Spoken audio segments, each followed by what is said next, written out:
Hello, আসসালামু আলাইকুম। শখের খামার ফরিদপুর ইউটিউব চ্যানেল এবং ফেসবুক পেজ থেকে ছোট্ট একটা শর্ট ভিডিও নিয়ে চলে আসলাম।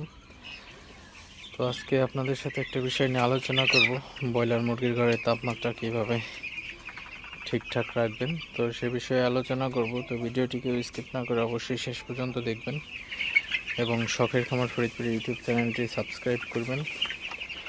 ভিডিওটি লাইক, কমেন্ট এবং শেয়ার করে অন্য ভাইদের দেখার সুযোগ করে দেবেন। তো ভিডিওটি শুরু করা যাক। তো ব্রয়লার মুরগির ঘরের তাপমাত্রা কিন্তু খুব ইম্পর্টেন্ট একটা বিষয়। তাপমাত্রা কম বেশি হলে কিন্তু সমস্যা হয়ে যায়। তো তাপমাত্রা কম হলে মুরগির কিন্তু আপনার ঠান্ডা লেগে যাবে এবং তাপমাত্রা বেশি হলে কিন্তু মুরগি স্টক করবে, ব্রয়লার মুরগি। তো আসলে দুইটা জিনিসই কিন্তু খুবই মারাত্মক ব্যাপার আসলে। তো অবশ্যই আপনারা কিভাবে প্রপার যে সঠিক তাপমাত্রা, তো সেটা কিভাবে আপনারা ঘরের মধ্যে সেট করবেন, তো সে বিষয়টা কিন্তু খুবই ইম্পর্টেন্ট। তো প্রথমেই বলে রাখি, আসলে আপনার ব্রয়লার মুরগির ঘরের তাপমাত্রা কিভাবে বুঝবেন যে সঠিক আছে কিনা, স্বাভাবিক আছে কিনা।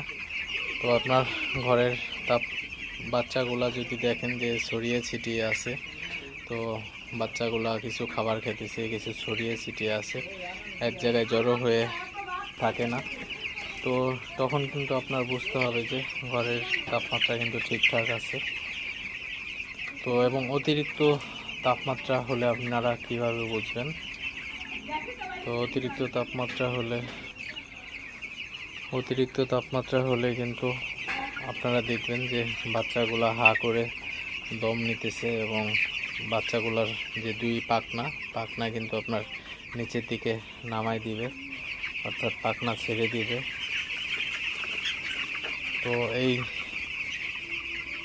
এইগুলা দেখলে কিন্তু আপনাদের অবশ্যই এই জিনিসগুলো বুঝবেন যে পাখনা ছেড়ে দিলে এবং হাঁ করে দম নিলে বুঝবেন যে ঘরের মধ্যে ওভার তাপমাত্রা হয়ে গেছে। তো এবং আপনার মুরগির ঘরের যে তাপমাত্রা একদম কম হলে কিভাবে বুঝবেন যে স্বাভাবিকের থেকে কম আছে, তখন আপনারা কিভাবে বুঝবেন?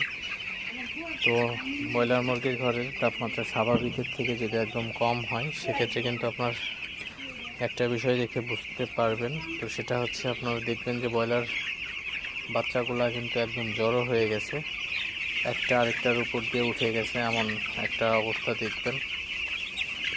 তো ব্রয়লার বাচ্চা যখনই জড়ো হয়ে যাবে, অনেকগুলা দেখবেন যে এক জায়গায় জমা হয়ে গেছে, তখন কিন্তু আপনার ঘরের তাপমাত্রা বাড়াইতে হবে। তো এই তিনটা জিনিসগুলা, তাপমাত্রা কম থাকলে কিভাবে বুঝবেন, তাপমাত্রা সঠিক থাকলে কিভাবে বুঝবেন, এবং